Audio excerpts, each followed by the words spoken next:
Hey, everybody. It's a good thing we had an extra hour this weekend. We had football today. We had maybe the greatest World Series ever. And most importantly, Rogue showed us how it gets done. We're going to talk about all that next Sunday Night CrossFit Talk.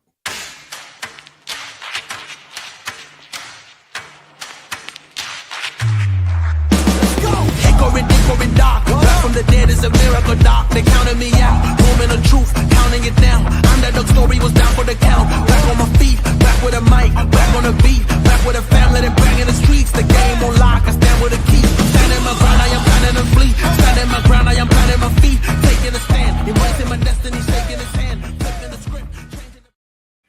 What's going on, everybody? Welcome to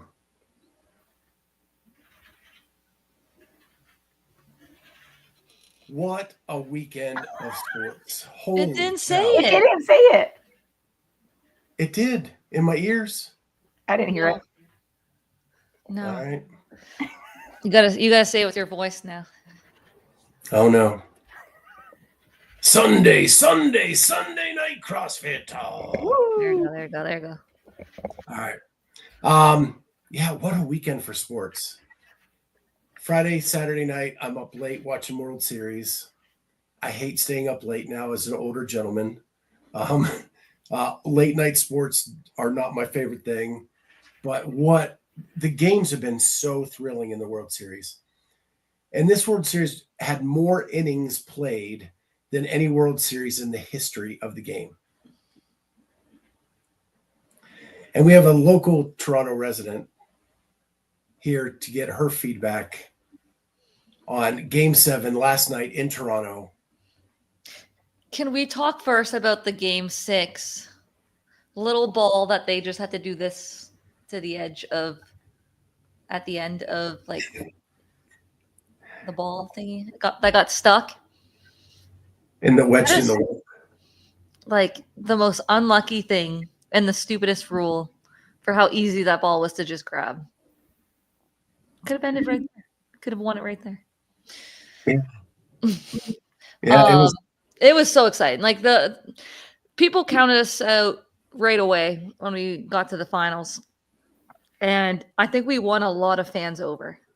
Like I had a lot of people message me that like they hadn't watched the Blue Jays, but like they were rooting for the Jays during the playoffs, like for the World Series. I don't know if we won fans over or people didn't want the LA Dodgers to win. I think a little bit of both. I'm going to say we won some fans over with just the way that our team was playing. And certainly the whole country was behind the Blue Jays. It was awesome. But yeah, a few honestly like unlucky breaks. Like we really could have had it. Well, here it is. And I fixed my mic, Aaron, I think. That sounds better. And that's why you didn't hear the button push because it wasn't connected. So anyway, here's the deal. You had 2 runners on, 1 out. You had Vlad on third with 1 out. All you had to do is get him home and it's a tie game. That game could have went anywhere. And it was right there for them to win. Like to say you're robbed or to say that's the way sports are. Yeah. The table was set. Vlad did what he had to do. And then he just needed hit in. Yeah. And no, it just felt like we got some unlucky breaks, like Kirk's bat that breaks, that ball that got stuck. Like it just was like, well, that shut up the middle that the Dodgers hit that went like that close to the pitcher's glove. The catch that they made also at the end of the game, that where the 2 players collide and the guy still made the catch. Yeah. Oh my gosh. Yeah, and what's crazy is like in sports, it's the unlikeliest heroes. It wasn't Shohei that beat the Jays. It was Rojas, like a guy that hadn't hit for a month. It's just crazy. Aaron Fraser, I haven't watched any baseball this year until last night. Wild game, fun to watch. It was so good to watch. Like I love good baseball. It is a long season though. I love playoff baseball. Right. To get through 162 games is really hard. It's too long. So we had that. We had the most wild Bears game I have ever sat through in my life. Go, Caleb. That's my QB. I played Jamie in fantasy. She had my quarterback, Caleb Williams, who lit it up. He caught a touchdown and like just clobbered me today. But the Bears and the Bengals went back and forth. What? There was like 14 billion points scored in the last 2 minutes of the game. Yeah. The Bears always lose that game. Always, always, always. And what a throw. Caleb was on and off all day, and then he drills just a seed to Colston Loveland, and both defensive backs bounce off him at the same time, and he goes in for a touchdown to win the game. My neighbors probably heard me yell, "Holy shit," a block away. Because that just does not happen in my life. But I was up at 5:30 this morning because of Rogue and trying to like make it through all this. And I was up late for the World Series. It's, man, what a weekend. There was just, thank God we had got to turn the clock back an hour. Mm-hmm. Or I would be like asleep on the table right now. Judy heard you. Judy heard me in Ostrander. That's a half an hour away, just so people know. Yeah. Back on baseball, Sherry. Playoff baseball is the only good baseball. Yeah, it has great memories for me because it's something my dad and I always did together. We would go down to Pittsburgh and hang out and watch Pirate games. And my dad was that guy that bought the little bag of popcorn, and he would sit there and eat it for the whole game. Mm-hmm. Yeah, that just, I miss those days. So, anything else exciting? Oh, Jamie, she should have sent me a picture. Went Halloween, her family went as the Wizard of Oz. Yep. Which, like, so many people were like Wizard of Oz this year, I feel like. And I don't know, it's kind of that whatever effect. Like, once you look for something, you're going to see it everywhere. But I swear to God, there was so many scarecrows around me. Aaron's like best friend from college their family was Wizard of Oz. So just like so weird. And it's not, I don't even know why we just decided to do it.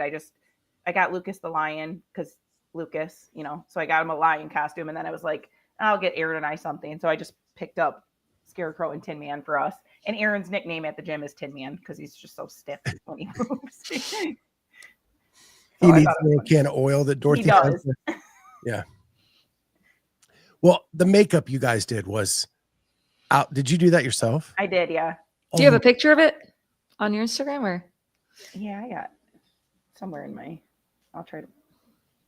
I don't know. Well, I have like just Lucas and I.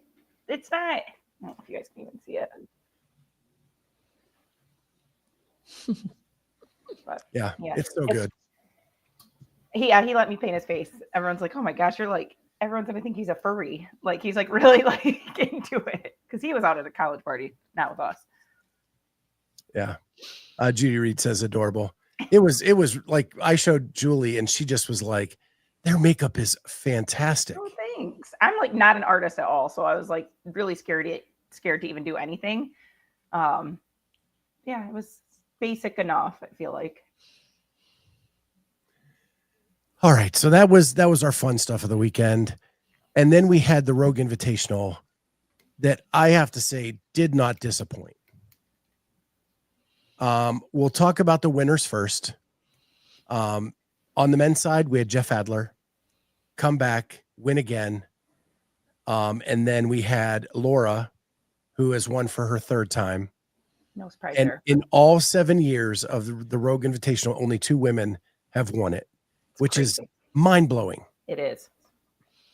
And I was thinking about it today, like, I respect it that there's that much greatness on the women's side that really it's either been Laura or Tia for the past few years.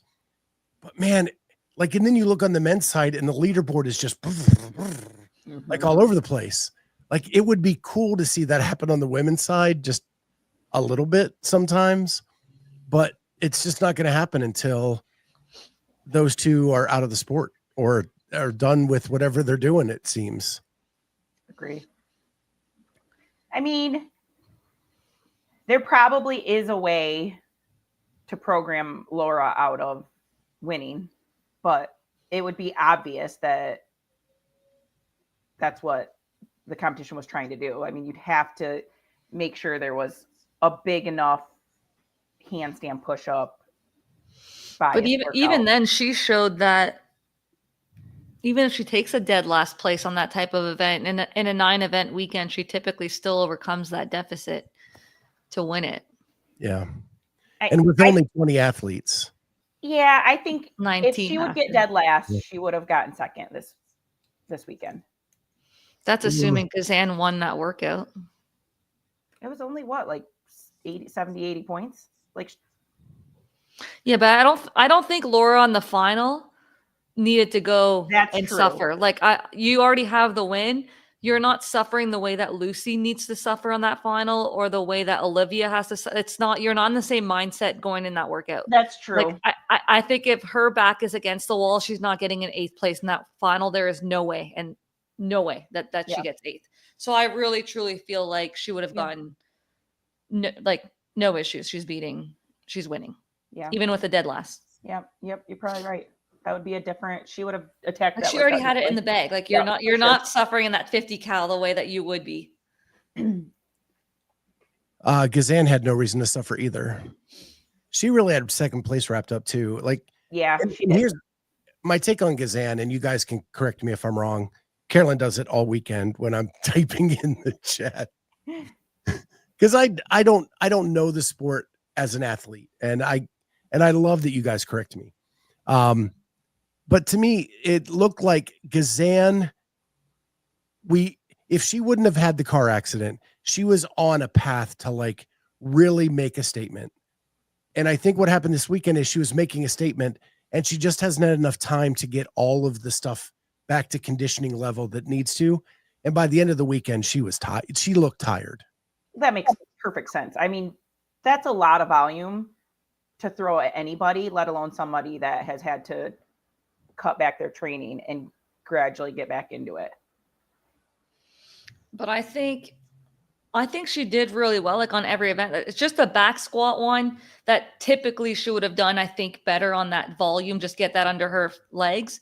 The running one being middle of the pack, I don't think is anything super out of the ordinary.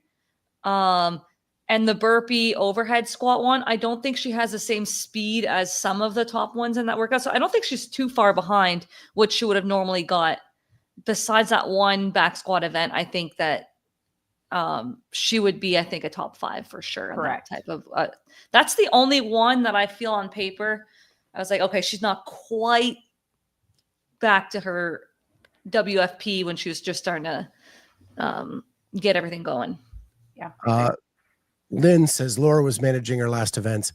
She was smiling as Emma was passing her. Laura seemed very happy this weekend too.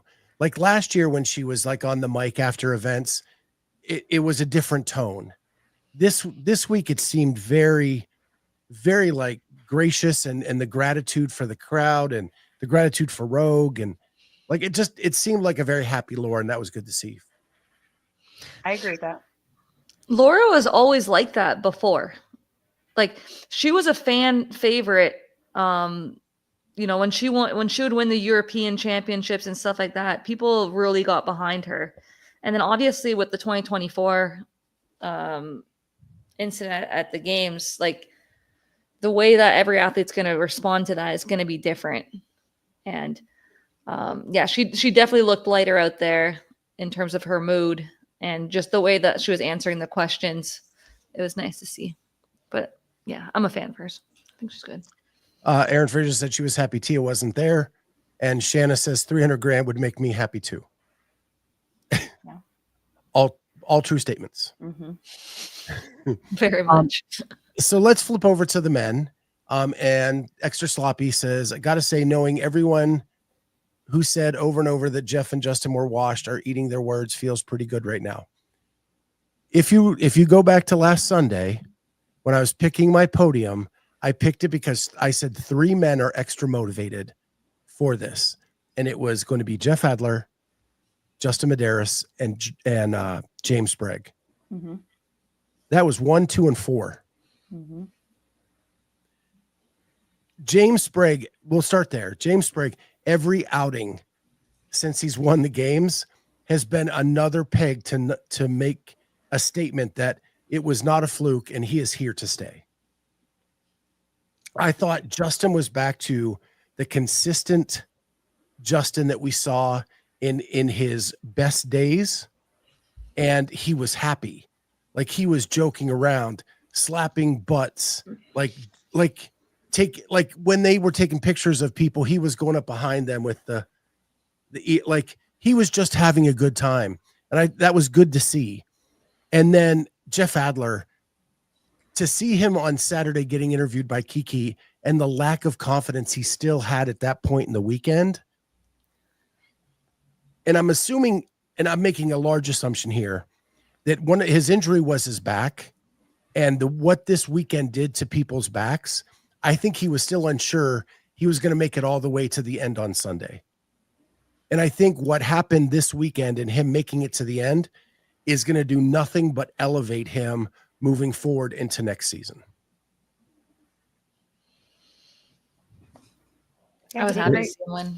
I was really happy for both the podiums. I think that there's great storylines for all 6 athletes that were on the podium. Yeah. And Roman's little break dance going onto the podium was cute. Lynn, so proud of Justin's running. Also, Roman becoming Mr. Consistency too. Yeah, Roman's had a good few events here. After having like a disappointing last season, he's having a bounce back. Yeah, I picked Roman a lot lower than he finished. I didn't expect him to be much higher than like 8th. He surprised me. The one thing that is a guarantee now, if it's the last event of a competition and it has an echo bike, you better pick Roman. Yeah. Or make your picks. Hey, I was the top ranked media person on Shot Collar this weekend. That is a huge feather in my cap. You're lucky some of us didn't put our picks in. Well, hey, how many times were you with me and I forgot to put my picks in when I was up on the leaderboard? Just saying. I was way ahead of you. Part of the game. Did any of our chats though influence some of your picks? I made all my picks the first thing in the morning for all the 3 events of the day. So the wildest thing was I didn't know what the event 7 was going to bed last night. And so I just assumed it was a run. And so I went Adler, Ricky, Emily. And then I woke up at 5:15 and saw what it was with the sandbag lunge. And I was like, I'm switching to Lucy. And that was the only one that was kind of iffy for me. On that one, I had Emma, Jeff, and maybe James. I think I had Jeff and James. I didn't think Ricky was going to do well because he complained about his calf hurting on the one day. And I was like, oh, he must not be at 100% for his running because his calf. Because remember, he almost like was it him that had that like black and white story that he may not continue on because his calf during the back squat event? I think it was Ricky. I think it was Ricky. Yeah. So then I counted him out after that. I was like, oh, he's going to be injured. Mm-hmm. But then he crushed that workout. And I was like, oh, you're not injured. You probably just had a bad event and you wanted to say something. When I told you, I'd heard a rumor that he was hurt and he was just letting it go overnight to see if he was able to go the next day. But again, none of it was substantiated. I just I heard a rumor. A calf strain. There was Shanna said, also great to see Heinrich do so well after last year. It was. He looked great. Yeah. There was something here. Can we talk training camps? And I know it's always a topic, but what's happening at Mayhem? We actually had that discussion on Friday. I think late Friday, I said to the group, what is going on with Mayhem? Other than Paige, they didn't look like they were doing well. And then Ricky turned it around. Or not Ricky. Roman turned it around. Yeah, Roman, yeah. Forward. But the rest, not so good. I mean, did we really I didn't really expect much out of Haley. I never do at Rogue, to be honest. But I would have fully expected her to do better in event 7 today than she did. I mean, you have to be able to still capitalize on what's supposed to be your strength. So I don't know what is going on with her because she just seemed checked out after day 1. So Extra Sloppy says, didn't Haley drop out of WFP due to an injury? Maybe she just isn't physically ready, especially for a comp like Rogue. I don't know that it's never been said it's an injury. I just assumed that she dropped out of WFP because she hasn't done the first 2 events. So she's like, why am I going there for a third one? Traveling and everything. I don't know. That's what I assumed, but maybe there is an injury. Who knows? And CrossFit, I can't take credit for that. I actually picked the Blue Jays. And KK has a point. Does Haley have a strength anymore? I mean, I think that's kind of the problem is she tried to balance out her weaknesses, and in doing that, you have to like sacrifice the one to do the other. And I just don't think that's the problem. Like when you're a home run hitter, you kind of need to keep those home runs. You get rewarded so much for high places. You can't afford to be just a middle of the pack 10th place or 12th place anymore. Roman is always the outlier for Mayhem, and he's always been a monster. I think Paige Rogers is going to be okay. I do too. Just give her a couple more months. I think she's going to be fine. And I think she's going to be competitive for a top 10 spot next season. I do too. But I don't know about any. The Austin thing is weird. Yep. It just is weird, and maybe he's fighting through something. We don't know any of that stuff, right? Yeah, because like Austin, I would have thought like he would have done well in the back squat event. Absolutely. And then he gets a 12th place. Like the log muscle up, maybe okay. The pegboard, okay. 18th, which one was that one? Oh, the dual. Well, didn't it seem like the pegboard he started off really well? And they have a lateral pegboard at Mayhem. Right. And then his grip strength is gone. With the volume that Mayhem does, that just doesn't seem something that would fail on an athlete that is doing well in something. But maybe he's not efficient at the movement. He just was getting across it pretty fast. I don't know. Larry has a point. I partly think the field is just that much better.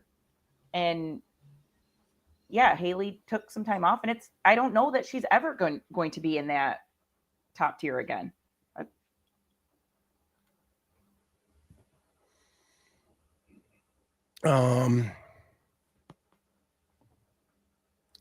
Paige was on the cusp before and will be there again, if not already. Oh, yeah. So much. People are agreeing with that.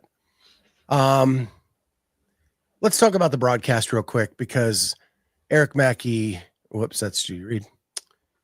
Very professional, of course, but I'm so over Sean and Adrian. Same old stories, phrases year after year.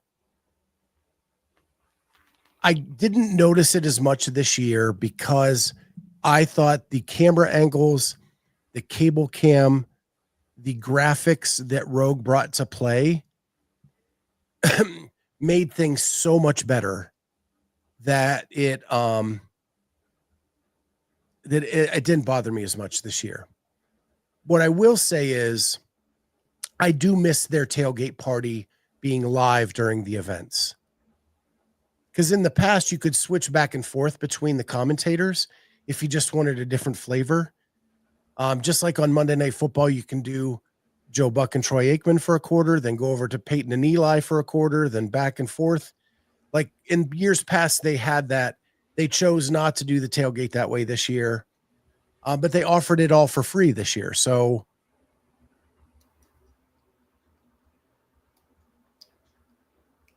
Any thoughts from you guys, or am I out here on a limb? I didn't watch any. I don't even know how to. Can you only find those streams on the website?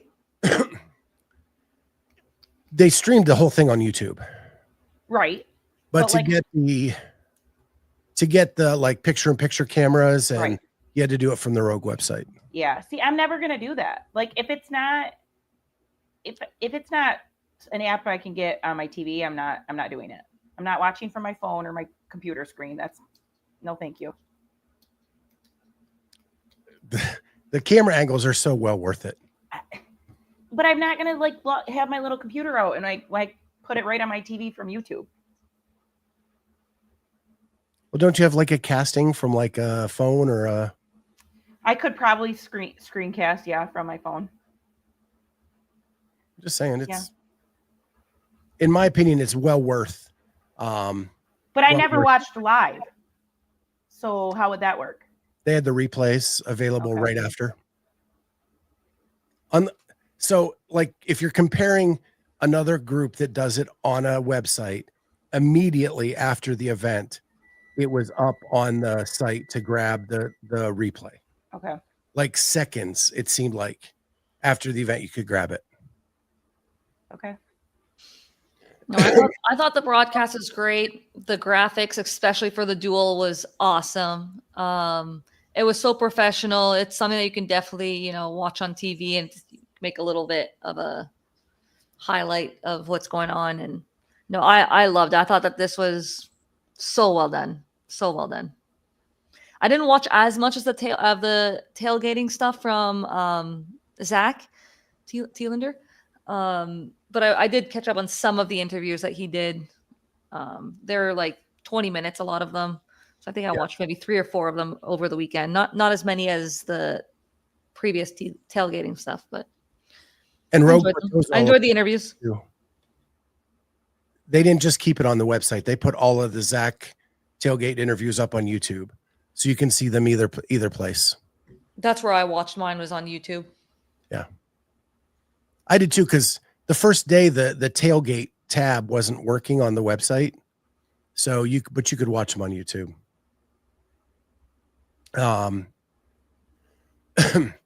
And I agree with Carolyne and Sherry. The graphics during the duel with the bracket was awesome.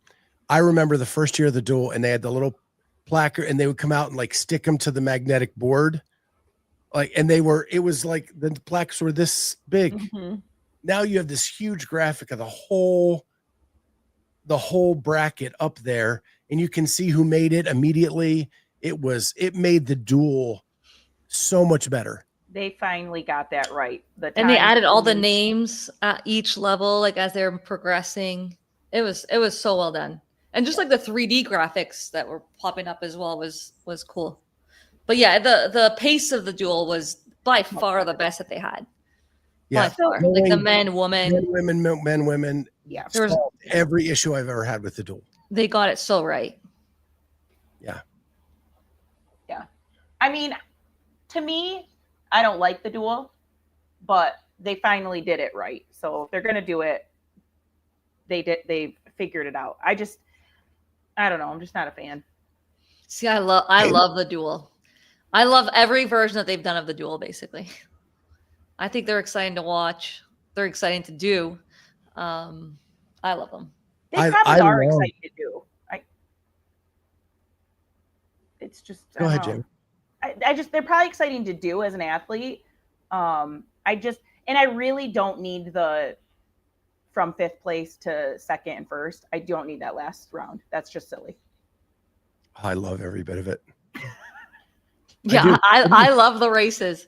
Every race has the potential of having a trip up, and that's what's cool about that event. And because everything's on the edge, and we're not here to find the fittest. We're here to like have a showcase. I would say this is the place for it for sure. Rogue is the place to do something like this. And the athleticism it shows. When you see like Paige Semenza and Danny Spiegel go over and under the way they do, so And Pat Vellner. Like you can just see who were athletes before they were CrossFitters. And it's Guy that event was made for him, except for he always fumbles the bag at the end. Well, I think he hurt his shoulder reaching again, that same type of thing that he did at the Red Bull event that he got injured. But the way he elevates over that log is unreal. It's like watching a slam dunk contest. Like the pure athleticism you see and that humans can accomplish is amazing. And they try to program it so it's not necessarily killing the athletes going extra rounds. Like if you have something that's very high volume or very, very taxing, it can really play into the rest of the weekend. This one, you could see like the slide was getting a little bit heavier as they were going on, and especially from the grip being tired from the pegboard. Some people's grip, I think, was feeling it. Like I don't think Danny had the pull in her at the end that she had at the start. And a lot of times their heats would get faster in previous years, but this time around it wasn't necessarily getting as fast because I think the fatigue was a little bit starting to come. Yep, I totally agree on the fatigue on the rope pull. That was catching up with some people. I do feel like there is something to the Achilles injuries in the duel. I don't know. Like, I know they're different, but I don't know. The Achilles injuries last year weren't the duel. Yeah, that was the duel. Yeah, they were. That hop over, it was up and over that big. Do you think it's because people don't train on turf? It could be that. I just don't think people are. I think people are landing like on their heels, they're not at like. No, Quant landed, his knee was forward, and it's the push off. He was on his toes, and there was a slow-mo I think I saw online, and he just like is on his toes and pushing off. I mean, that's an athletic injury. Like it just happens. I agree. For a lot of like sprinters and jumpers and basketball, football, whether it's on the court or the turf, but we have seen it for now 2 years on the turf. Mm-hmm. I don't think it had anything to do with the event, but I just know that turf sometimes with Achilles, just like ACLs with turf for female soccer players, for instance, that when they make females play on turf, like it's just more dangerous, just because of the friction and stuff like that. So interesting to see if that would be an issue, but yeah, it's also sports, and sometimes something like that can happen. CrossFit, Quant landed like he caught a football and wanted to run like a jet quarterback or a giant wide receiver, pointing out 2 illustrations of torn Achilles or ruptured ACLs. MetLife Stadium is known for that. Like the turf at MetLife Stadium seems to do that to people. So I'm wondering if that may be part of the problem. I don't know. But I love the looks of the turf. Like it looks great. The floor looks phenomenal. It's by far the best looking floor from any competition. It just looks so nice. And it looked like it looked sold out. Just behind the rig, the Zeus was maybe a little bit more. I saw like empty seats here and there, but probably just for viewing purposes, there was less people there. But the stadium looked packed and loud. Larry Young, I don't think they are training the all-out explosive running and jumping. They probably don't get it very many places. Like they don't.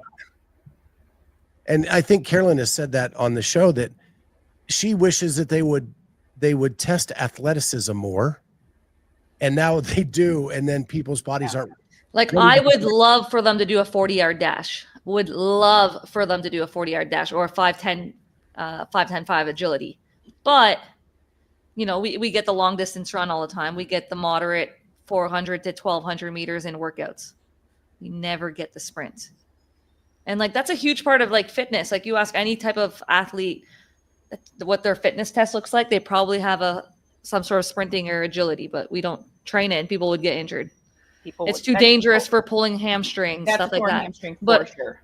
Like torn hamstrings and all that, and Achilles and stuff like that. But we're not afraid to do a max lift or a max of different things. So it's just interesting that our sport of fitness doesn't test that. Like it's a huge part. So there was the time when they used to do the sprints at the games where you had to hurdle over the object and around the cone and do all, the famous Dan Bailey catch the sunglasses as you're hurdling, and then the famous one in 19 where everybody stepped over the line and got cut. Because people don't train that agility. So they couldn't stay in bounds when they were trying to cut around the cone. I do agree with you. I do think it should be tested, and if they did start testing it more often, people would train it more.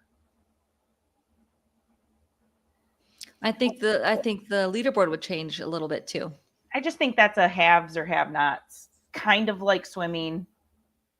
Like, can you train it up a little bit? Maybe, but like it's a haves and have-nots in my opinion. I could say that about any movement. It's sort of, but like it's like pure strength. Like nobody's gonna beat Guy. They're just not. Like you can train to get as close to him, but you're not gonna beat him. Well, nobody's gonna beat Colton on a squat. No.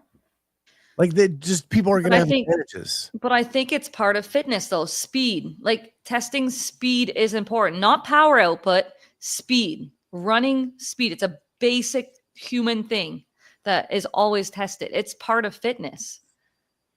Like people are like, oh, it's not part. Like it is part of fitness to be fast.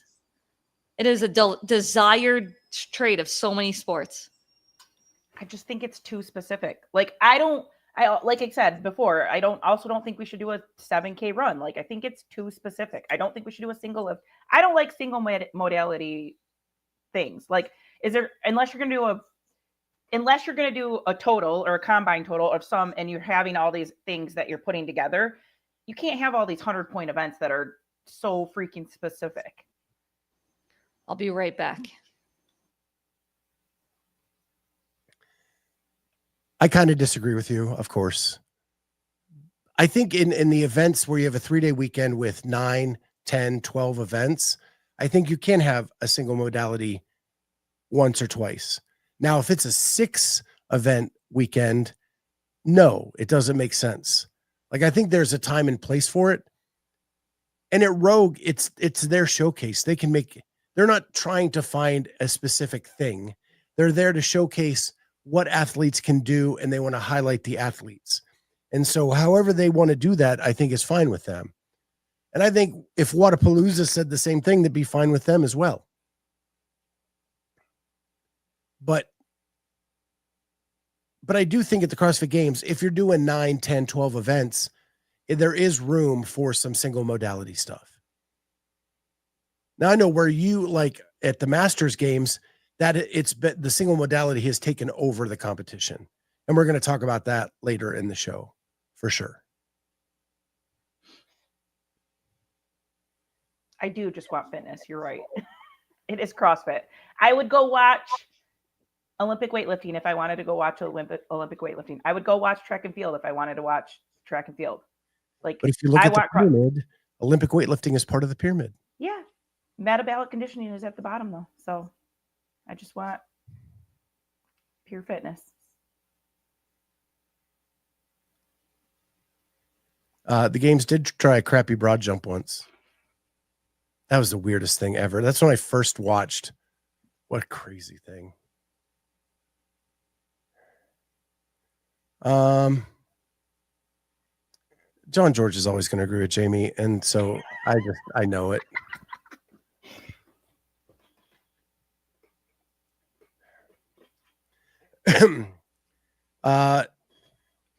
Carolyne, would you do qualifiers for Rogue? I don't know if as a previous tester you'd be allowed. The qualifiers I can do. It's just if I were to qualify for Rogue, then I can't test the workouts, obviously. But if I don't qualify, I could test. Did you get to test any of these? She mentioned that somebody tested the deadlift one, and I wondered who tested it. If no names have been announced from Rogue, then I don't know who tested. Oh, okay.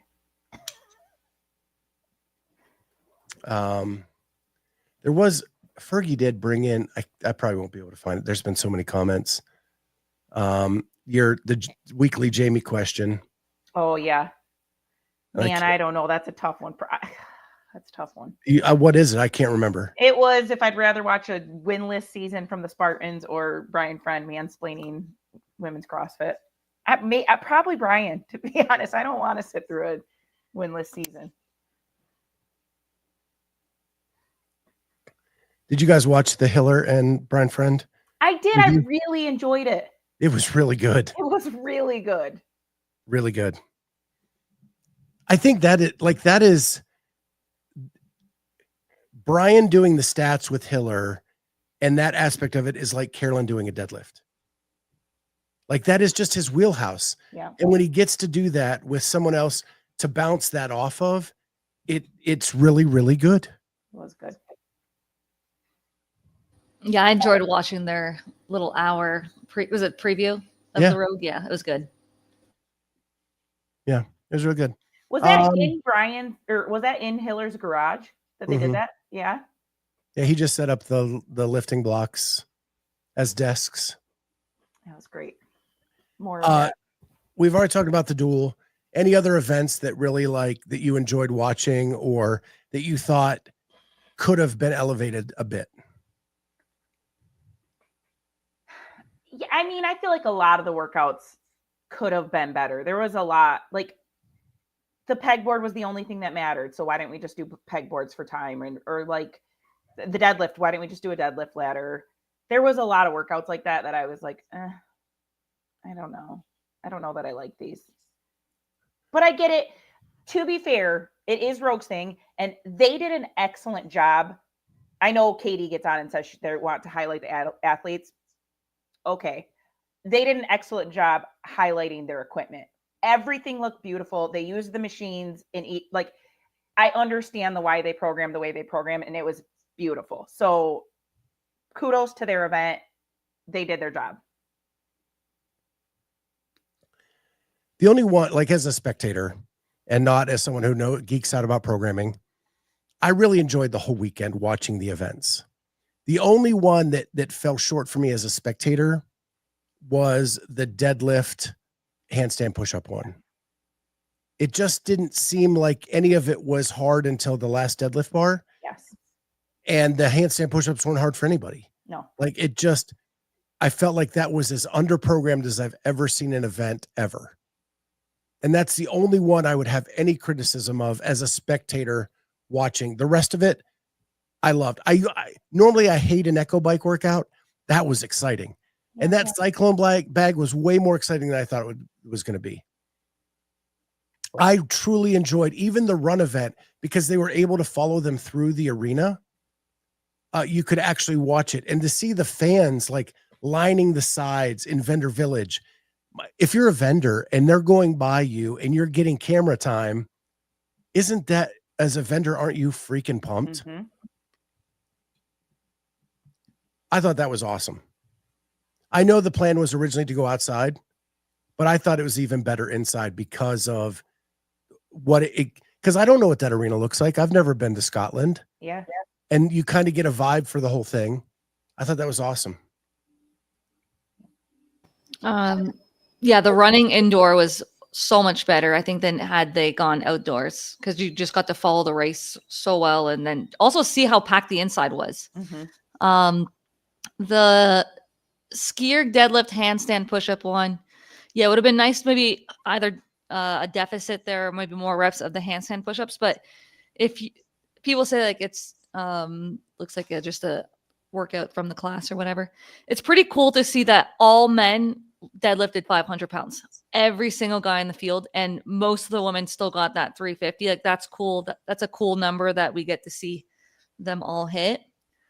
If you were slow at transitioning, if you were slow on the skier, you lost significant time in the workout, or even if you had slow cycle speed of the handstand push-ups. So while they may not have been as relevant as the deadlift, you also couldn't be slow there. What else did you guys just say? I'm trying to think of the we're still determining whether Austin got 500 or not.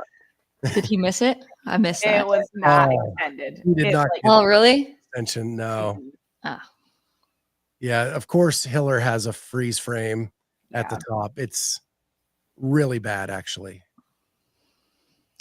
And I'm also okay that the bench wasn't like a ridiculous weight where everyone's stuck there, because there was enough weight anyways that you needed to offset maybe a little bit with some gymnastics. It's just, there was skilled gymnastics and accessibility gymnastics versus maybe a hanging movement, toes to bars, or ring muscle up, something that they're more accustomed to. It was very, like, all the gymnastics that was tested with the log and the pegboard is very skill dependent. Mm-hmm. I really enjoyed it was nice to see who weighs what, though, just like out of curiosity, because we always talk about, you know, how much people weigh. So on the men's side, like, you could see, because they were exactly 100% body weight, so it was just rounded within 5 pounds. So it was nice to see the weights there. And then even on the women's side, you were just getting an idea of what they were lifting. I think they were using a men's bar for that. Yeah. But yeah, I love bench press. I wish it would have had more impact on the event, but I was okay with that event for the most part. like, I would like for the female one, like, if you had the pegboard, it was a good, like, you could race, right? And it was like execution stuff. I would like to see for the women, and if they still want to do 5, bring those end lines in and make like a green line or whatever. Like, those are the women's ones, and it's just a shorter 5 each round versus the full length. I think would help the woman, because most of the women got capped, I think, besides 3 athletes. I mean, Gazan and Emma were very, very close there from getting that last section. But if those lines were just in just a little bit, I think that you would get a lot more people finish that workout. But Laura didn't need the extra lines. No. She just so handicapped her with the full pegboard. No, but that goes back to, like, I say this all the time, like, people are always calling for things to be heavier and just more. And it's like, just because Laura can do it, or just because someone in the sport can get through it, doesn't make it good. Like, I don't like seeing, specifically like that deadlift event, I don't like seeing people get all the way through and then just stand there and not be able to, like, Danielle was fine until the last bar and then gets passed. I don't like that. Then we should have just done a deadlift ladder and we would have known who the winner was. I don't like to look at an outlier, though, because Danielle's the outlier the other way on the deadlift. I think you got to look at the middle. If the middle is fine and they're getting through it, then we're good. There was Danielle's an outlier the other way, just as Laura is on the pegboard. Like, I think it goes both ways. If the majority are okay with it, then I think it's in the range that it's okay. Like, the pegboard, the majority for the females just aren't there. Yes, the pegboard needed to be shorter. Half, I don't know. Carolyne and Jamie, DB is 5'7" and 150, and the other athletes are 5'4" and 150. Should she gain weight for strength? I think Danielle crushed the weekend. Yeah, Danielle had 2 bad events, almost dead last on 2 events, deadlift and back squat, and the rest were great events. She is so fit. Like, she's been crushing it this year. Yeah, I think Danielle needs to just continue is there an argument to be made that she could get stronger? Sure. But we pushed that on Haley for how many years, and look what's happening. Like, Danielle is quite well-rounded. Is she going to ever win a 1 rep? No. But if it's more in the 80% or below for her, she's totally fine. She's like Haley was years ago, when it was like, if she's moving in 80% of her max, she can hang with anybody. But no, she can't win a 1 rep. And that's, I don't know, take the hit there and continue doing what you're doing. CrossFit says, Jamie said something about heavy deadlifts. I saw Carolyne sit up. I would like that event, though. Oh, yeah. Danielle could move up 2 spots in either of those events and make a huge change. Yeah, Danielle's right there. Like, she's right there with the top 5, like in that field. I kind of agree with Jamie. Like, you don't want her to get so strong where all of a sudden she's losing on her running or on her gymnastics, because, like, Danielle's just athletic. She's fit. She's well-rounded. She just has a couple little holes. And when the workouts are predominantly, based off of the deadlift, although the back squat one, I'm going to argue it's not necessarily a back squat event. I don't think it's fully a back squat event. Like, I think the compound of the dumbbell snatches and the sandbag over the shoulder is very relevant. And there was a lot of fitness involved in that workout. Like, look at someone like Emily Rolfe, James Sprague. They don't have the top back squats. Lucy Campbell. Lucy had one of the lowest back squats at the games. Yeah. Like, same, I would probably guess that James was towards the bottom or maybe middle bottom. And they did very well because they're very fit and they attacked the other part. So like, there were still opportunities in that workout, even with Danielle's back squat, for her to maybe make a move. But if her back wasn't as good or hinging, there was a lot of hinge for sure. Suzanne said the sandbag cleans were the hardest part of the workout. Huh. Well, coming off of the 10 dumbbell snatches, and then you're having to grab another heavy object from the floor. Yeah. Yeah. Yeah, that's just more explosive. You got to use a hip pop. It's just fatigue. I hate sandbags. They're so fatiguing. So I can see that. Listen, most people would say Rogue is not the event for Haley, Danielle, Emily. I think Danielle getting 6th is phenomenal. And it wouldn't be my focus. It's probably her best ever Rogue finish, right? I believe it is. Yeah. I think she got high up there another year. I think the year that I was there, maybe 21 or 22. I think she was high at one of the years. But nonetheless, it was a good. She looked great all weekend. The reason I say that is, if you remember, Hiller and Brian were fighting because Danielle has never beaten Brooke Wells at Rogue, and that actually happened this week. Danielle beat Brooke Wells, so I get that's what I was kind of equating it to, but yeah. But I don't think Danielle was always this much of an outlier on the bottom side of strength. I think she had a back injury that has really damaged her. Because if I remember right, early in her career, she didn't have these issues with the heavier loads in deadlift or squatting. It was after she sustained the back injury that kind of went away. And there's probably a mental aspect to that too. Oh, for sure. Yeah, for sure. All right. I think that's pretty much everything we wanted to touch on. Did I miss anything? I want to make sure we get in, because I've relented to everybody and we're going to play pencil, pen, Sharpie, because you change it to that game anyway. I mean, we've talked over the last few weeks about the accumulation of comps and just fatigue on these athletes. We saw the games did a really good job with programming this year. I believe there was 0 withdrawals, injuries. There was 3, maybe 4 here. I mean, in my opinion, I think Ariel was hurt. She could not even perform those burpees. Yeah, she looked off on that last one, and I would have picked her as a top 5 because she crushes squatting movements, like light squatting and burpees. Mm-hmm. She just looked off. She was stepping down and protecting her back. I think she hurt herself. So if you count her and the 3 other withdrawals, that's 4 people that's 10% of the field had to withdraw this weekend.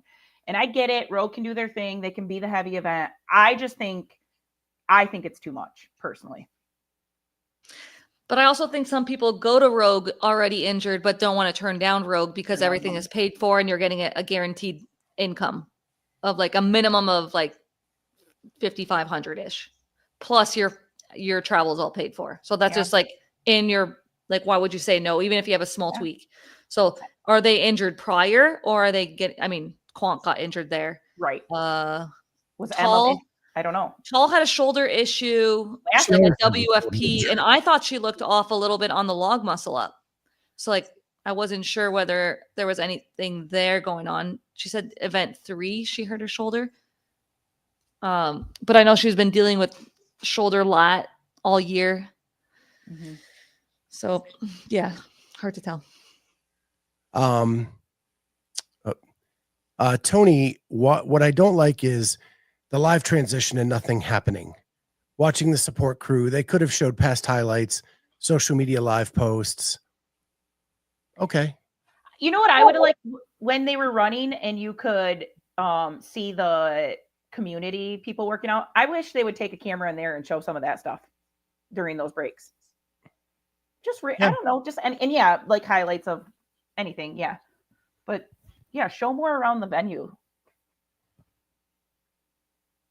Yeah, run vignettes and features during dead air. Games do the same. Yeah. Yes. Yeah, it was. You are just sitting there watching that. That's why I don't usually watch live, and I just come back, watch it, and fast forward. I can't remember who said earlier. Someone said they didn't like the side cam. I love the side cam. I loved because at certain angles you could see the entire field. Yeah. And you weren't like up in the rafters watching it. You were like right there, kind of looking through everybody to see everything. Is that like the dual cam? Like when you could see them pulling the sled? Is that the side cam? Or what am I saying? It was on cables on the side of the floor. And it was ran by remote. So it would zip, especially when they were like running up the field, it would go with the athletes up the field. But it also could like back up and do angles and stuff, and it would go up and down. The NFL has them in the middle of the field where they do. So it's the same thing, only they didn't put it over the floor. They just put it to the side. I thought that was really cool. How about the rep counters? Oh, that was cool. So many live events that and I know Jamie's the same way, where you're sitting there, you have no clue where people are. And if you had those rep counters over the rig, that would make a world of difference at a live event. Ortega, they're called spider cams.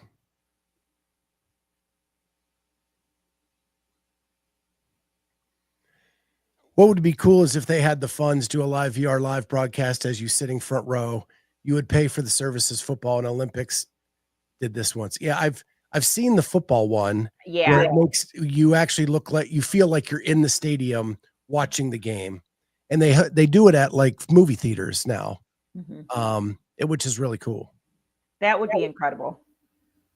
Did you guys watch the Strongman and Strongwoman at all? I did. Those equipment that they had out there for those events is beautiful. Like the cannon, what is it called? The Viking press. Mm-hmm. The wheels, like, oh my gosh, like it's so cool to watch. Mm-hmm. And I'm just like push pressing, like, I know this amount. I'm just like,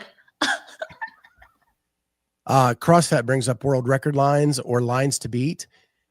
If you watch the Olympics, they always have like the Olympic record, the world record lines on the pool or the track as it's going, and you can see if they're on pace or off pace. It'd be cool if like after heat 1, you had the line where like Colton did it. Are you ahead of him or behind him on the pace? But that I'm sure is way expensive and way out of budget. But what I will say is the broadcast was not Hamilton Roads. It was so different. And I thought it was so good with all the different angles. There were less people on the floor. I wish we could get it to 0. Cameramen on the floor to get out of the way. But did you see Lucy Campbell like shooing off the that was during the burpees? Yep. She's like, move over, I need to win this right now. A cameraman should never be in the way. She shouldn't even have to do that. It used to be finish lines was my biggest pet peeve. My new biggest pet peeve is get the cameraman out of the way. You have zoom lenses, use them. Agree. Nobody's out there in the huddle with Patrick Mahomes taking video while he's calling a play.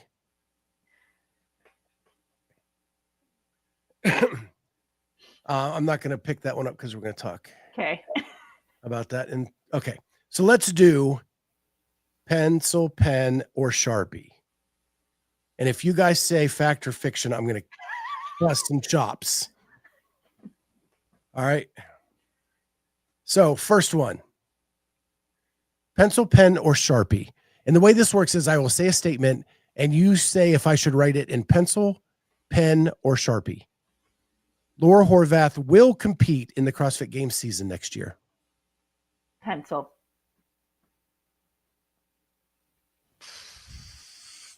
Pencil. Oh. I'm Ooh, we going got a- pen. I'm going pen. Okay, fair. CrossFit says pencil. Craig Pasley says Sharpie.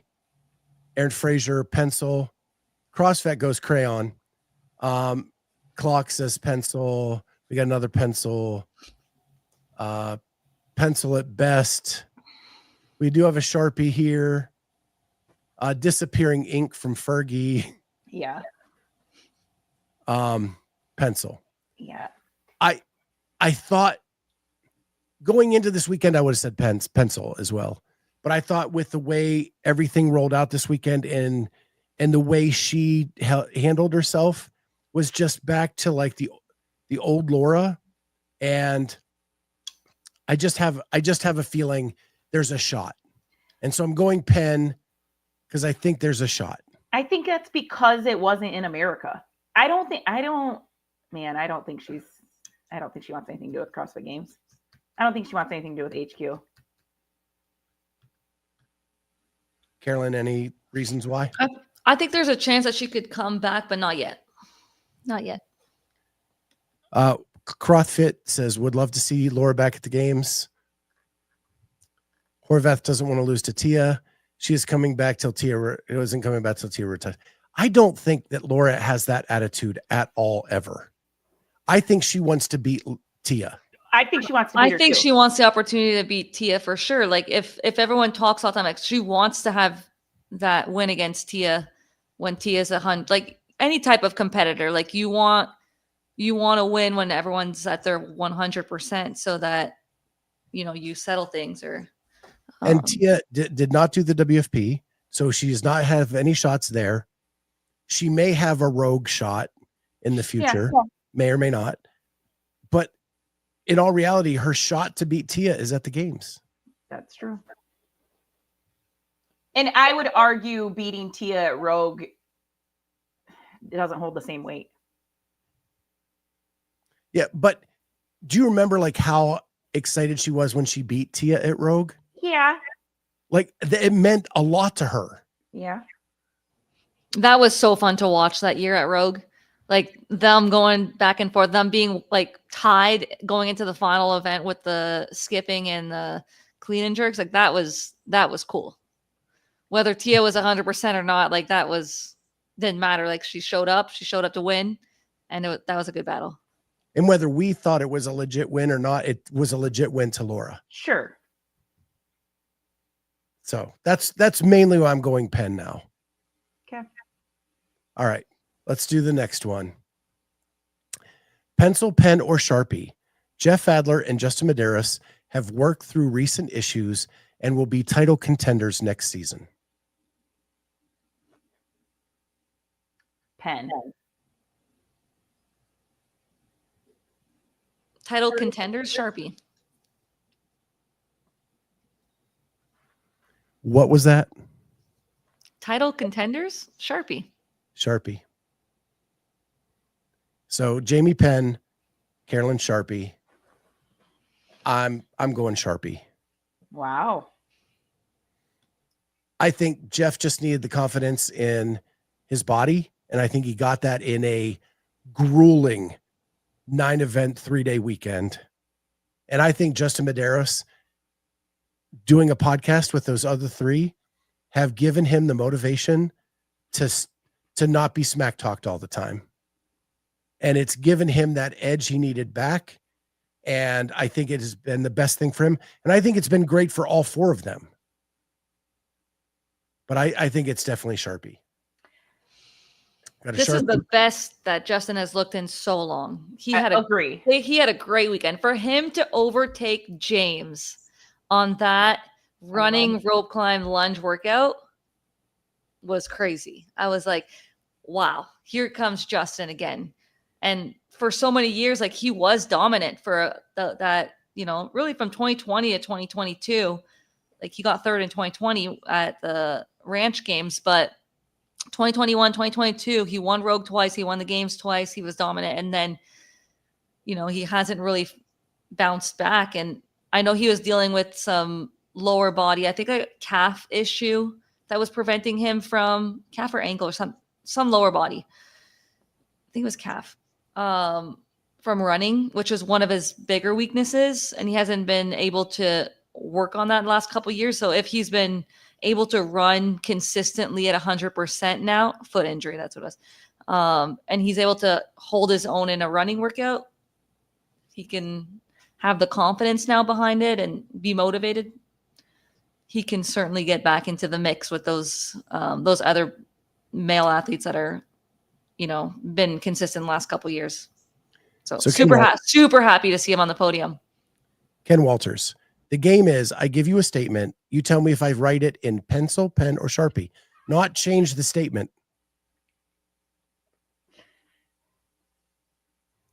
They should give out bonuses for those who break records for events.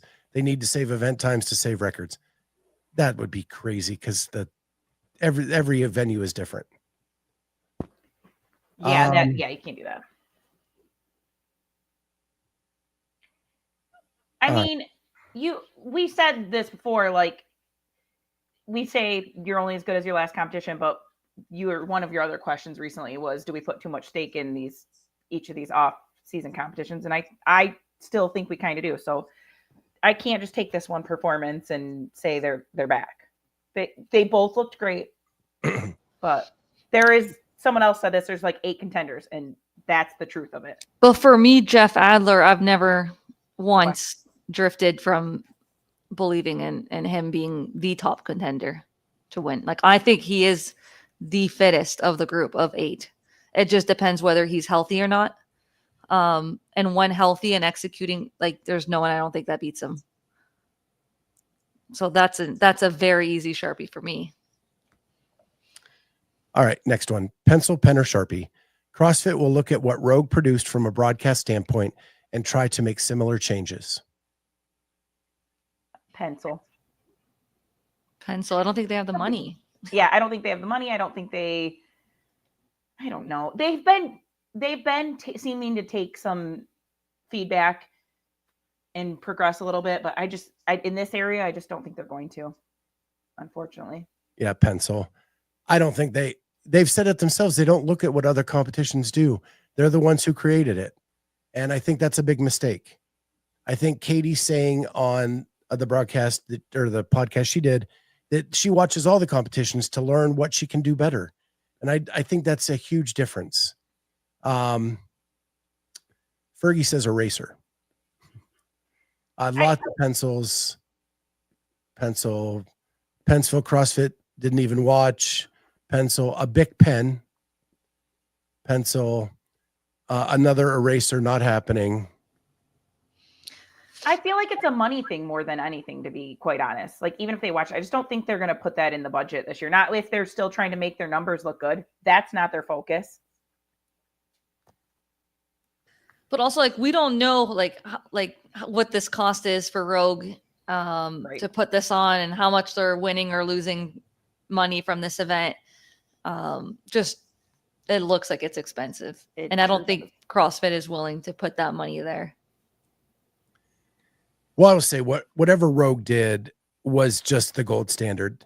When Katie said they bring in their own lighting rigs, and here I am, I'm starting my smear campaign again. That WFP needs to look at what Rogue brought in for their lighting. I know they're trying to create something similar to that. The edges of the floor were sharp. You could see all 10 lanes. And yet it still had the ability to do different colors, different lights, different ways of doing things. I thought that was phenomenal, and WFP should take a note on how that was done if they want to create that same thing, because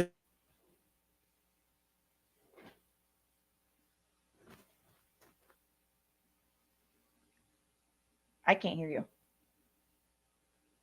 Can you talk? No, we don't hear you.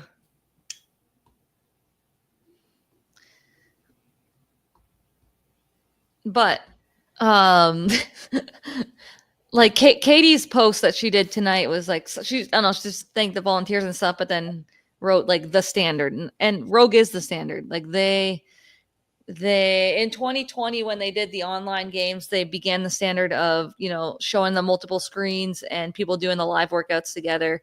The broadcast here this weekend, absolutely the standard of what is possible in our sport in terms of viewability. Oh, there you go. I could hear him for a second, and then he went away.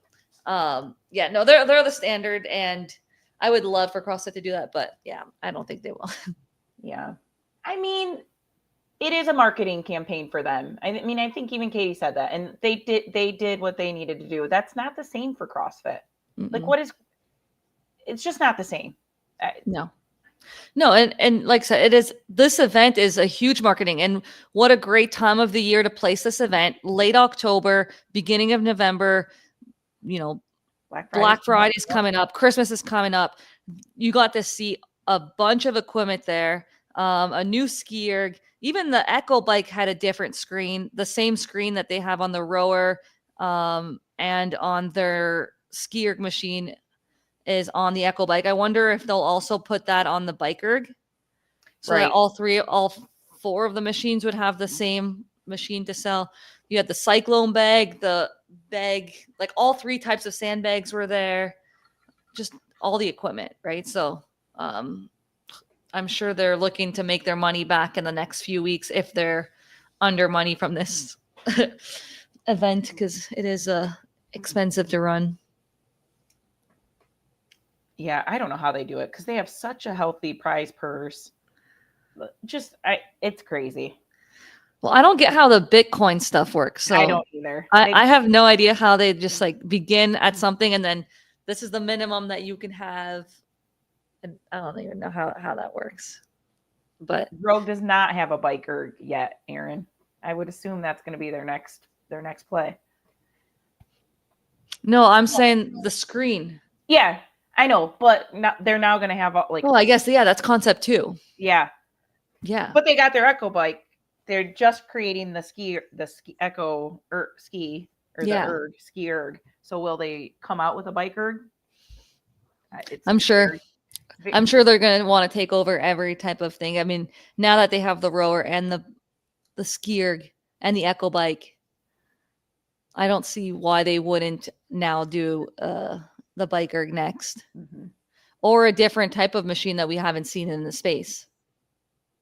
Yeah, you're being censored, Scott. Apparently, the WFP has give a virus to my Roadcaster. I had to reset it. I missed what you guys were saying, so I'm just hopping forward. Do you think that's why Katie seems so adamant about it? Was the last year in Scotland too costly to run events across the pond? Was it a 3-year deal at first? Why was I thinking it was a 3-year deal with Scotland and now it was just a 2-year? Am I wrong thinking that it was 3? I never heard that. Yeah. No. I didn't know those details. Mm-hmm. Last year, they announced the following year pretty early, like almost right after Rogue, they announced the next location. So I wonder if they already have the new location and that'll get announced soon. Yeah. Do you think it stays if it stays in Europe, it goes to somewhere where English is predominant like language? I think they're coming back to the States. Yeah. I mean, it's a lot of travel. It sounded like Columbus. That's what I was thinking. But I don't, because they're building onto the factory. She said that on Coffee Pods and Wads, and they'll have more room so I don't know. We'll see. One can hope. That'd be awesome. So we have one more, and hopefully the virus doesn't get me again. All right. Pencil, pen, or Sharpie. The latest season format that CrossFit announced will remain in place for a few years. Man. Pencil. I'm going to say pencil too. When have we made it 2 years? Now, there's always been a change. So I'm going to go pen. It seems like we're trending in the right direction. I just think I think there's going to be some issues with this. Either the Masters is going to get dropped or something's going to change. Crayon. Here's my reasoning for Penn. I think CrossFit has found a way to hold semifinals at no cost to them. Yeah. And still have a control over an online semifinal to do a qualifying leg themselves. So I think that gives them the best of both worlds. If the people there remain there for the next season, I think we stay like that for a little bit.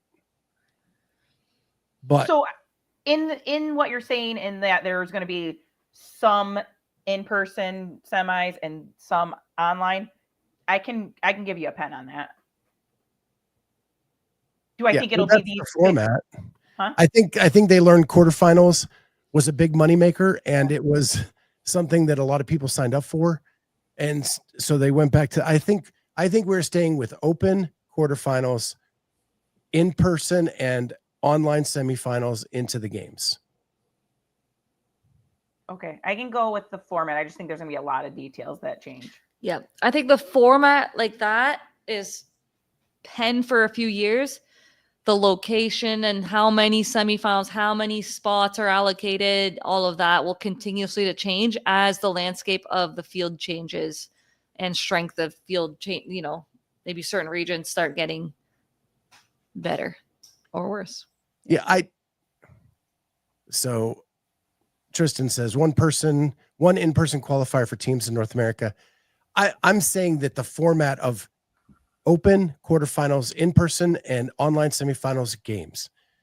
The in-person semifinals may change from year to year, and how many qualify out of each one may change from year to year, but the basic outline of that will stay the same. There. So, yeah. So there we go. So that is pencil, pen, and Sharpie. Glad everybody tried to come up with different answers. And now it's going to be a challenge every week. I can see it coming. So awesome. And now we're going to go into the season that was announced and talk about that a little bit. And because it happened midweek, I haven't got your guys' opinion as to what happened. It was announced we're going back to quarterfinals. The in-person semis were announced on where the locations and the dates will be, how many people qualify out of each one. And then the big news for this podcast, I guess, is that the Masters get some in-person qualifying events for the first time ever. Thoughts on the announced season? Let's start with the elite piece, and then we'll go to the Masters piece. I think it made sense. You know, you have certain semifinals a little bit everywhere in person. You know, we were just waiting to see where, when. Surprised to see a few of them on the same dates. I thought that was interesting. Then the semifinal that's online is after. That makes sense as well. We don't have the details on who gets to do that. Is it everyone that can do an online semifinal similar to last year? It's like the top 1%, or is it people from these in-person semifinals and only those people get to do like the last chance qualifier? Because we had a semifinal last year and we had a last chance qualifier, and the last chance qualifier athletes were like the top 10 or something from each semifinal, and the online semifinal everyone could do that were in the top 1%. So I'm curious what the rules will be around that, if people have to go to a in person or if they can try to get their spot online. How many spots, all of that. I think it makes sense. Excited for it. I think it's the top 2,000 or whatever. However, Yeah. 1%. I think That's what I would assume. I think that's It's not like a last chance qualifier. No. John Young, Scott, congratulations on Rogue Shot Collar. I have not been beaten in a while by anyone in the media. Well, I actually stay up every night 1 hour and I study game tape. And it was all in the effort to eventually beat John Young in shot collar. But really my true big white whale is Lex. Yeah. When I can beat her in a legitimate weekend. And she forgot to post. John must have missed this because both Lex and I Lex was in second. I was in sixth. Both Lex and I forgot to put in our picks for the final day, or we would have beaten Scott. And I have beaten John Young at shot caller too. Yeah. If I count as media. I want to say, I did look at our comparison, Jamie. You had a really bad day last day. I didn't even have scores in. Yeah, but even your first two picks were not good. Your first two events were not good. I looked. I made up a ton of ground on events 7 and 8. I still only needed 200 if you points. kept picking like that, I was winning. Oh, I would have been fine. I would have been fine. I would have beat you. I'd have been top 15. I'll take credit for Lex's picks too, because I have input on hers as well. So anyway, back to the season. Jamie, your thoughts, you're good with what we're doing this season? I think, I don't know. For me, that puts it's a who has the money to travel and the time. And I don't know that that's a great, I know we've been wanting an in-person. I don't know that it's even realistic. And to give away half the field to that, it's just giving away a spot to somebody who has the money and the free time to travel. You and Pat Midgley must be hanging out. I mean, Latin America gets 3. Who the frick's going there? They're gonna This is what bugs me. Gosh, why'd you have to do this? This is what bugs me. Last year we all complained because everything is online. Nobody judges online. They don't review anything online. So then people get there that don't deserve to get there. Now we're actually having events where people are judged in person, and you'll actually know whether they deserve to go to the games or not, just like everybody wanted. And it's year one. So they got the people who were willing to hold events to do it. And they have 15 people qualifying that way and 15 people qualifying the traditional way. Last year, you had no option. No option. I think half is too much. You had to go with just the online. Now you have an option, and you're complaining that it's only the rich people that are going to get to go to the games because they can travel. Yes. Come on. It should have been 2 North America and 1 Europe, and that's it. And the rest is still online. The locations are kind of interesting to me. I don't think you're going to get the fittest people there. People travel to Fort Wayne, Indiana to compete for nothing. Very few did. Hundreds did. Okay, so you're going to get that group of people who haven't had an option, who have the free time and the money to go. So you're not getting the fittest. Did the fittest people go to Fort Wayne? No, but the fittest people do go to Legends, and some of them travel from a long ways away to get there. John took the words right out of my mouth. But anybody can, Jason Grubb can fly down to LATAM and qualify that way if he wants to. Okay. There's no regional restriction. I think it's good that there's one in Latin America, and then do drug testing there. Well, it's going to go to the bottom 5 people are going to be the ones that finally make it out of there. Masters people travel. I've watched it. I've been at Legends. I think they'll travel. People travel across the country to go to Legends for nothing, for just one event.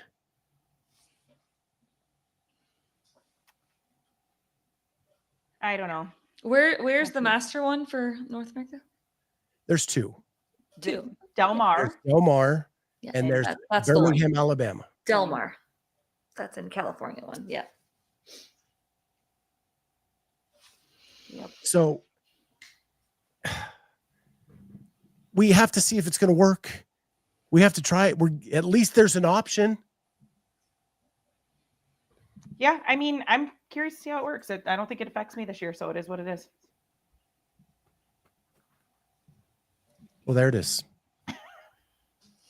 So, in addition to this, there was a rumored, there is what appeared to be a leak. So when it was announced on the CrossFit semifinal post on Instagram, some of it has been removed, or I would pull it up for you guys. But there was a comment made that, hey, since Legends is, and I'm paraphrasing big time, since Legends is doing a semifinal, does that mean the Masters are going back with the individuals? And the response from Legends was 100. Yeah. Then a couple comments later that this has been now removed said, oh, I misread your statement. Pencil, pen, or Sharpie, is this rumor going to in fact be true or not? Pencil. I don't think it's true. I'm trying to give them the benefit of the doubt, and I'm trying to like imagine what they read it as. I think they read it as like, that would be cool 100. Like, I agree with you. No? CrossFit says, who misreads on IG? It wasn't a novel. I mean, that's the thing. Like, I don't know how you would have misread that, but I also don't see them just like commenting on that and confirming it. Like, that doesn't make sense either. I don't know. So Tony, since you're new, Legends has been the organization that has run the Masters CrossFit Games for the last 2 years. They are now running a semifinal that not only qualifies Masters age athletes to the games, but also elite athletes to the games, which boggles my mind that they get a promotion to work with the elites now. I just don't. Go ahead. Is this the way for CrossFit to be like, okay, show us what you got. All eyes are on you. And if you fail at this, you're out.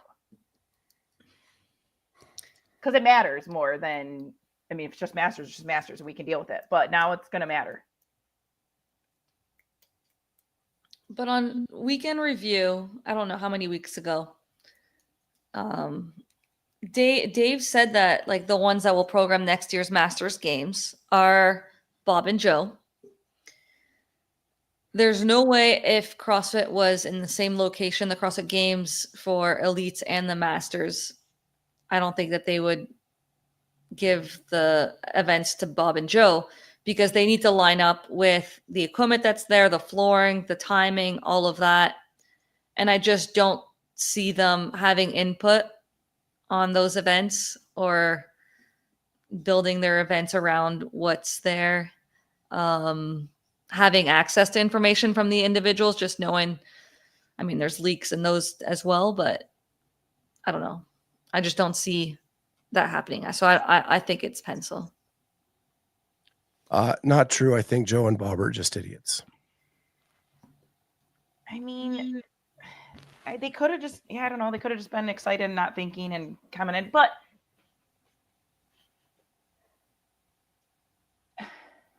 I don't know. I feel like to them, they wouldn't think that that's great if they're losing some control of it. It's being taken from them. So I don't know if they'd have been like, yeah, 100, you know, like, cause if that happens, if it's going there and it's the 3 days before, if it's Monday, Tuesday, Wednesday, I still think they're going to be handcuffed a little bit by CrossFit.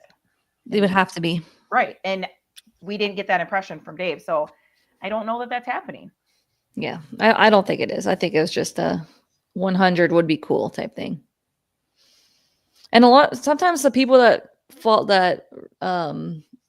run the Instagram are like social media people, and it's not even like, you don't even know who's right running the Instagram as well. I just can't imagine running a big semifinal in Del Mar, California for age groups and elite athletes and turning around 2 months later and running the Masters CrossFit Games. And then if they're going to hold their own Legends competition like they do every December, that's just like a lot to handle. I agree. So that's where I lend some credence to the rumor, or to the fact it might be true, is only because I can't imagine that they could handle all of those events in 1 year. Or will they drop the December legends next year because that's kind of their legends? They could drop the December one and focus on those two. Because you're right, that's a lot.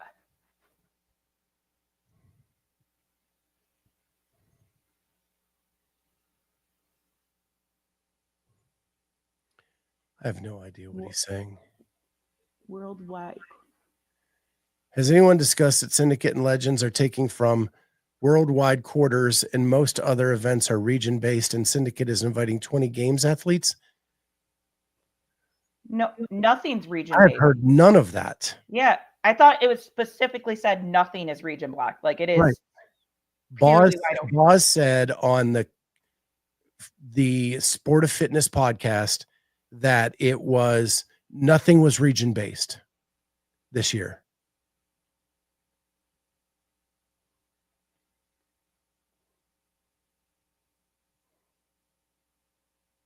Huh. That Whose website? like the specific event websites? Like if we go to French Throwdown, that's what it says. Are we sure they're updated for next season? Because last year French only took That European can't be true. athletes. I still think there's going to be regional, like it's whatever the comp wants to do. I'm pretty sure. Boz said absolutely not. I thought Dave said in one of his reviews that like the comps could do what they want. It was a specific question Chase asked Boz. I really hope not, because that was my only thing that was redeeming about all of this was like finally it's just open and people like it cannot be region blocked, especially if some are and some aren't. That's a big problem. I thought I remember Dave saying that on one of his weekend reviews.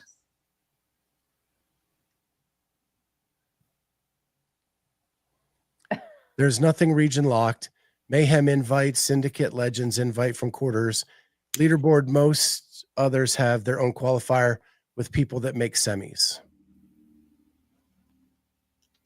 And that's what I understood. The comps could do whatever they wanted from like a broadcast, from a programming, from all of that stuff. But this year they were not allowing the geographic region blocking.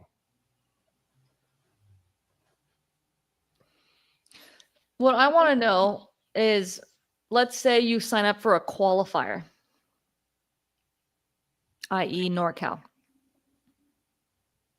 You sign up for the qualifier, you do the qualifier. Are there more invites 2 weeks before the event?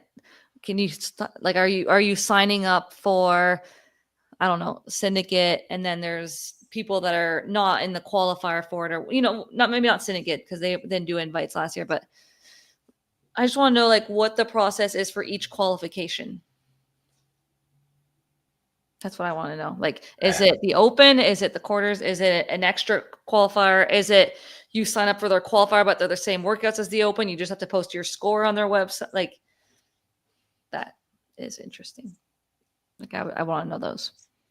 I would like for either Barbell Spin or Data Watch or something to make a little chart of not just the main events, but when the qualifiers are, or just how to get there when those are available. If they have spots, yes. NorCal took from qualifier, but held 5 spots for special invites at the very end. And I think the 2 crash winners already have spots too for NorCal.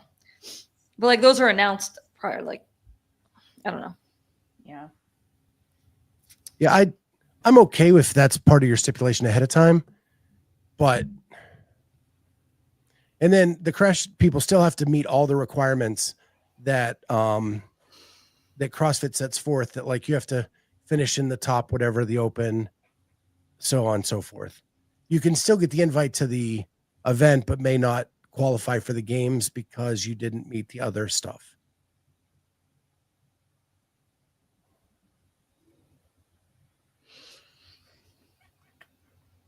Man, this is crazy. This is not what I expected. Well, I think it's terrible. Scrap the whole thing. It's trash. If it's back to regionally based, I don't like it at all. Yeah. Either it all go to regional, and you have one qualifying place you can go. Yeah. And then the online is a last chance qualifier, or open it up for anybody to sign up for whatever. Because that LATAM one is like the end of the year, the end of the season, right before the online. Is that one region locked? Because that's crazy. I was under the impression none of them are region locked. And that one gets like 3 spots. So like that one really needs to not be regional because that's and that is only masters. There is no elites. Yeah, and so it better not be region locked is what I'm saying. Like that's crazy. That is not where the large portion of masters athletes come from. Kenneth, these are not regionals. Regionals were done completely different.